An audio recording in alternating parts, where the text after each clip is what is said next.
Hello, I'm Lauren Reinhertz. And I'm Courtney Byrd, and welcome to Aspire2Ascend by SAP, where we are chatting openly with industry leaders from SAP, partners, and customers to understand how innovation within SAP is changing the game for businesses across the globe. Each episode features a variety of topics with our guests, from their journey within the ecosystem, hearing their personal passion statements, and the lessons they've learned along the way. SAP, this is our world. We're just giving it a voice.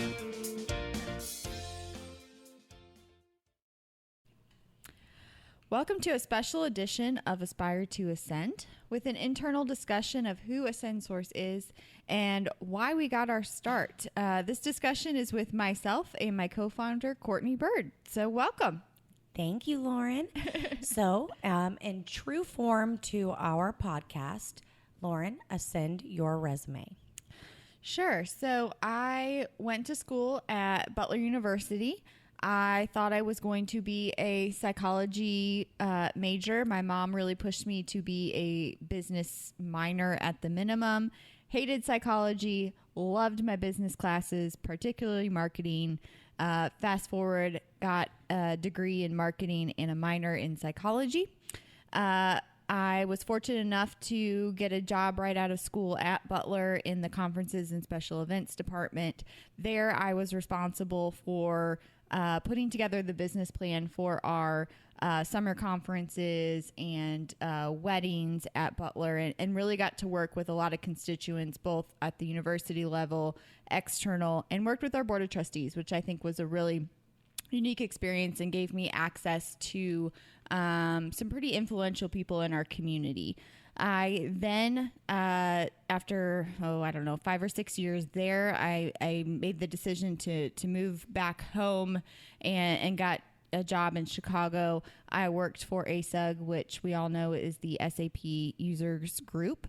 Fun fact, I truly thought that SAP was the closed captioning Spanish on the TV and thought I was interviewing with them. I did lots of research prior to my interview, and I was ended up getting the job, surprisingly. I was a community coordinator for them. I worked with over 17 chapters and planned their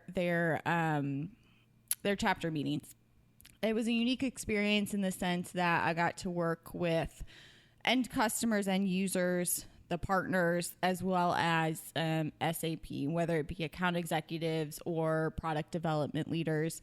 They also had a lot of digital content, so I hosted webinars and really learned what SAP is, the power of the ecosystem, and how everyone can work together towards a common goal.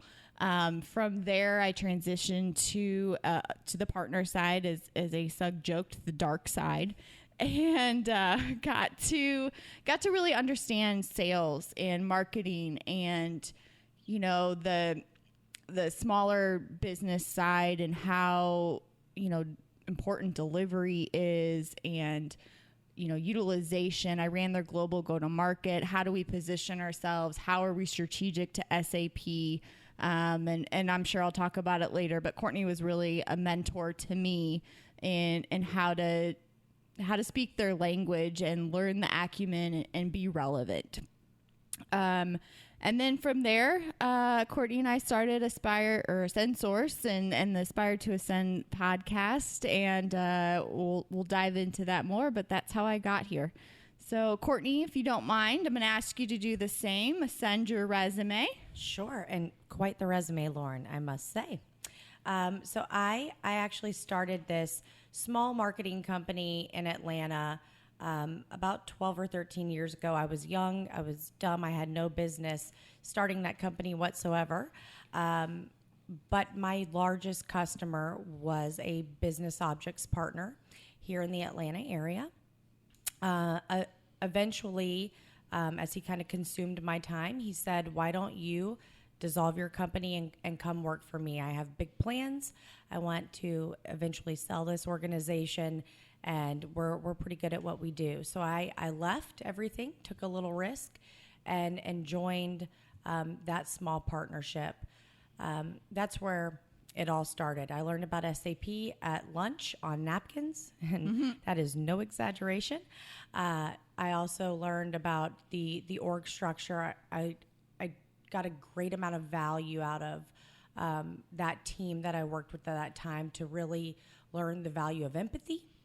I ran operations for him for some time, meaning I was tasked with managing the utilization for the organization, which made me, in fact, work with a bunch of dudes who were much older than me and knew a lot more. So it was a great learning experience. Tough love is a real thing. Still friends with most of those gentlemen today. We inevitably ended up selling that company to a much larger partner where I was tasked with being part of the M&A team to lead the integration. I then wanted to get back in sales after that was deemed complete, sold for a little while for that partner, and moved on to Optimal Solutions, which, as everybody knows, is a pretty prominent partner in the SAP space that was sold to NTT. But when I was at Optimal is kind of where the big shift of my career happened. Mm-hmm. I started seeing the value of treating SAP as your customer. And by executing and delivering for them, you got to be a true part of their customer experience. And I made a personal shift in my business model at that time to really focus on that relationship as I saw a gap kind of presenting itself. We had great success, and prior to selling to NTT Data, I think we were one of the best partners in the ecosystem, and I can say that with conviction. I then worked for NTT Data for quite some time, left there, always stayed on the partner side, and then joined Lauren at her last company before starting SANSource and Aspire2Ascend. We really worked well together, and when this opportunity presented itself, I couldn't imagine going forward with anybody but her. So crazy journey to bring us together, for sure. So as we kind of kick off this discussion, talk to the audience a little bit about why SANSource. Talk to us. You know, we always preach that there was a gap in the ecosystem. Mm-hmm. Expand upon that for everyone. Sure. So I think there was a time in the market as SAP kind of really took market share at an enterprise level where much larger systems integrators were looking to make strategic acquisitions of smaller, more niche partners that allowed them to really grow their capabilities and bring some value to the market at a deeper level. When that happened, I think the gap, and I put quotes around that, mm-hmm. That we refer to became more and more prevalent, meaning as a niche and focused partner, it's a lot easier to understand your audience at SAP, bring a valuable message, execute upon your promises, walk away, and deliver. When you're tasked with closing big deals, big numbers, I think you want to make all of those promises and you want to execute on them. Mm-hmm. However, you leave that QBR, quarterly business review, your phone rings, and a deal on the table is always more important. So I just started seeing kind of the partner side wanting but not being able to execute, and SAP also wanting a good partner. Mm-hmm. and not knowing who to contact, who to reach out to, who has this asset, who has that asset. And the value that I think we as a SANSource bring is that we do that legwork for them. So we execute on behalf of our partners, bring that value back to SAP, and we also execute for SAP. We drive demand, we get access, we give insight, and we're really filling the gap between the two main components of a strategy, right? Mm-hmm. Yeah, I think a lot of people have heard, and we preach this, right? Content is king. You know, you have to have the customer stories, you have to have the references, but I think if I could amend that statement, consistency is also king. So, you know, Courtney mentioned that you do all the right things by SAP and you get the big opportunity, and for for smaller niche partners, they're subject matter experts, and they go heads down, as they should, right? Absolutely. That is important. However, if you're not consistently in front of SAP, engaging SAP, and being relevant, you're forgotten. And so then, the what I saw is, I kind of learned from Courtney and seeing this firsthand is you do all the right things, you get the opportunity, you go heads down, that opportunity, win or lose, you come back up, oh shoot, where's my pipeline? No one wants to talk to me. Yep. And you're starting all over again. And so I think, when we talk about the gap, to me, that's staying consistent, staying relevant, staying top of mind, and not having the ebb and flow, having the constant, which any partner, any organization, quite frankly, craves. Absolutely. And Lauren, to your point, I think it's funny because I've preached that message for so long. It's scripture to me. But how you do that is also important. If you're touching SAP with an irrelevant message, you might as well not touch them at all. Right. So to understand who you're speaking to understand what motivates an industry account executive who's tasked with supporting their family by achieving success within their named accounts, by focus and empathy, you truly bring value every single time. I think where some partners make a pretty monumental, paramount mistake, quite frankly, is that they don't put enough emphasis internally on understanding SAP as an organization, who does what and why. Yep. And that is something I think we bring to the table, and we preach, pound, beat into our strategic partners on a daily basis, because you only got one shot. And just like everywhere else in the world, you have a bad experience, you tell 100 people. You have a great experience, you tell 3. Yep. So I think it's important that our partners, and that all partners in the ecosystem, all 18,900 of them that are supposed to double within the next 3 years due to SAP's strategic acquisitions, have a message. Have a message that's relevant. And I think another key part of what we preach and what we try to evangelize in the ecosystem is focus. Yeah, absolutely. I mean, we've all seen... Now you're talking my language. Now you're about to get to the good stuff. We've all seen, partners who are trying to do the right things. Their motivation is 100% pure, but they've got a bench they have to utilize. They have a name that they want to get out there, and they want to be all things to all people. And the second they have a 5-minute conversation with an AE, and they say, well, I have this hybris opportunity. Can you do that? Yep, sure can. And they can't. Nope. Or don't. And then they are scrambling to come up with a story. They're scrambling to come up with resources to demo, to lead the sales cycle. And I think they fall short. It's the largest point of failure. It is. Yeah. Yeah. I say, and I joked with Lauren just a second ago about now you're talking my language, but it's because I've lived by one rule. That rule is, if you say you do everything, SAP will call you for nothing. With so many partners in the ecosystem and very few being able to do everything, I think it's important that a partner identifies what they do exceptionally well. They build a message around it. They put an industry around it, and they go to market with it. There is enough business in this world for all of us.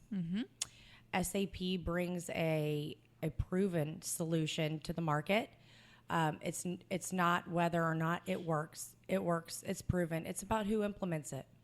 And so when we look at partner selection and the importance of that for our customers who are out there listening, I can't emphasize enough that there is a partner that does that one thing exceptionally well.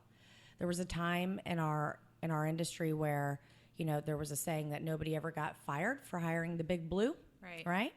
A CIO could keep his job forever as long as he went with the very large, very strategic partners, which I see a tremendous amount of value in those too. However, I think that those technologists have realized the value of being narrow but deep with their focus as well. So there are a ton of partners out there. We work with some of them daily, Lauren. Supply chain partners, customer experience partners, analytics partners, people that really drive value within their subject matter that I don't think anybody, including the big boys, can party with them. So yeah, focus is key. Yeah, I think the two things, just to kind of summarize this before we shift gears a little bit, is the consistency, is the focus, and the relevance of your case studies and your references.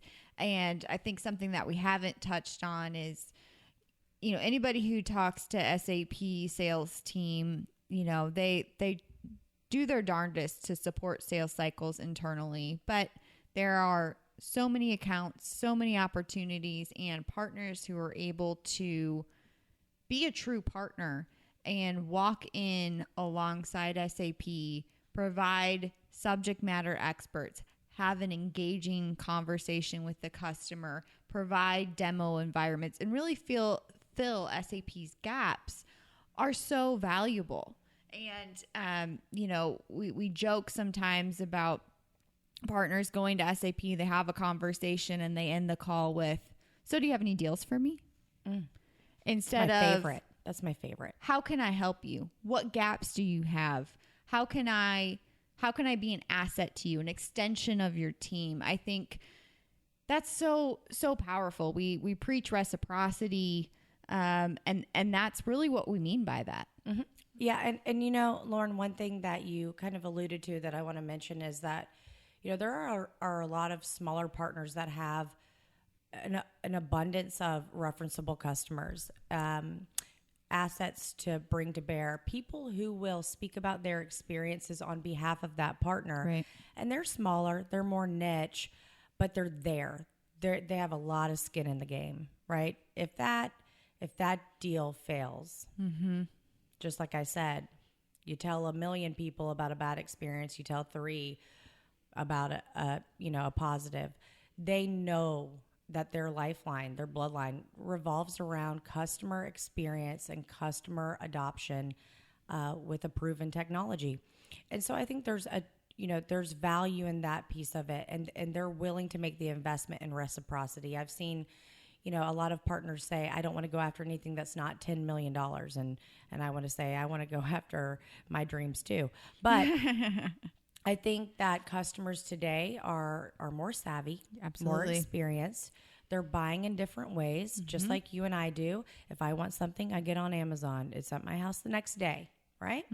I think if a partner wants to find the best partner, a customer wants to find the best partner in the ecosystem, it should be as easy. And that's something that you and I have spent a lot of time putting a strategy around for the end customer, for ASUG to leverage, for the partner community to take advantage of, because we see the value of focus, we see the value of assets, we see the value of reciprocity back to SAP on a daily basis. And something that I see too is there are a lot of partners doing the right things for the right reasons, engaging with the customer, driving adoption. They have no clue who to tell. Exactly. They fall short at re-engaging with SAP, sharing their win stories. How do we use what we did at XYZ customers to drive future opportunity and get our story out? To create a repeatable, successful model. I think it's funny because, you and I built a business around the fact that we know who owns what account, right? The fact that we know which line of business AE, which VP, which industry AE, which CSD, and I will go through all of these: industry account executive, customer solution director, line of business AE, cares about that account. That is the value, the access, the insight, the know that we bring to the table, and we're very, very passionate about it. But if you're a partner and you're sitting in the ecosystem and you just closed a deal at a couple $1 billion financial services company in New York, and you're ready to tell the world about it, you just don't know Who? How? Why? It's not a press release. It is. Note to everybody, it is not a press release. We're pretty passionate about that. Could be a piece of the puzzle, but Yeah. not the foundation. But you know what I'm saying. Like, Yeah. the inability to get your hands on that type of information it hurts your business, right? Because you can't be repeatable. You're just starting again with going and finding the next deal while SAP is sitting there begging for people to give access and insight and close opportunities within their named accounts. So we really bring those points together. And I think, and I'm proud to say, with the team that we've built, which is crazy, by the way, in such a short amount of time, that we do that better than anybody else. Well, and I think what's interesting too is we've engaged with some partners, and I think any SI says, "Oh, they work for SAP. Let me tell them my story. I do this, this, and this. I did this customer, and they're an analytics partner, and they're talking to a Hybris AE. They don't care." Nope. And so, I think people underestimate the value of the org structure, the focus, the empathy, like you said, of who gets paid for what they care about, and what they need. And so we always coach our partners to ask questions and be an asset and not be a talking head. Yeah. So somebody very wise once told me, matter of fact, I'll give him a little kudos here, Alan. He worked with both of us. He said, if you're in a conversation and there's 4 of you, that means you only get 25% of the time. The other 75%, you should be listening. And hearing and solving a problem and listening for a pain. And I think that if our partners, and I think sometimes it's just because they have a platform, Lauren. And they're enthusiastic. And don't get me wrong. And they're passionate. They love what they do. They believe in themselves. But every AE has a pain. Every AE has a number. Every customer solution director has an account focus and a strategy to put together. Every head of alliances has to determine which partners are truly being the key word, capable to deliver around certain industries, functional areas, solutions, line of business. I just think everybody has a story at SAP, and everybody has a common goal, and that's driving customer success at an enterprise level, leveraging what I believe is the best of breed technology. And I think to go a different route, right? We've spent some time focusing on SAP and what they need and what the partners should be doing. But at the end of the day, it's customer and it's customer adoption. And if I'm Mr. Customer, I don't care what software you're selling me. I don't care, to an extent, what your delivery team looks like. I want to know how you can solve my business pain, make my job better, easier, and make me look good.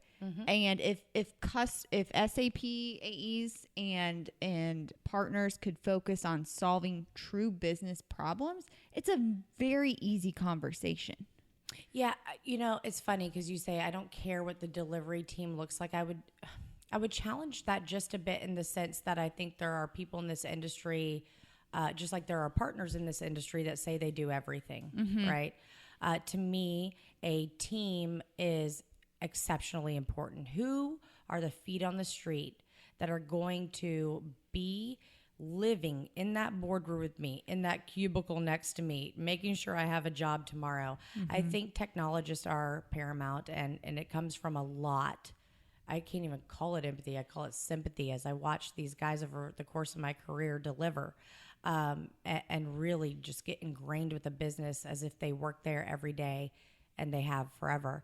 But that being said, I think you are correct. When we think about the customer experience, the journey, there's a lot of fears. We've had a lot of great discussions with some really strong leaders in this industry, and I have learned a tremendous amount from those guys and girls that are changing companies daily, right?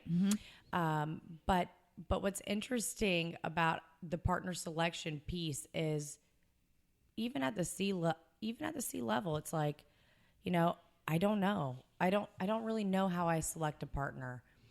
Is it a level of comfort? Is it I keep my job? Yeah. And I think there has to be some solid methodology around that, and some assets that they bring to the table, and an experience that they share, so that there's a level of comfort that you can truly make them successful, that they can see a return on their investment, and that again, a proven technology can be adopted at the user level. So I think we're onto something with that piece of it. I think customers, the end customer experience, and you guys know this from ASUG, you and a few other people on our team, were so fortunate to have you, because you started your kind of SAP journey at the end customer, hearing their raw, candid thoughts about their experience. Absolutely. Where as a salesperson, I heard the salesy side. Yes, I'm going to buy this. No, I'm not. This is why I am, and I think that when you kind of marry our team together, we bring the perfect, like, balloon of resource to the table. SAP, this is our world. We're just giving it a voice.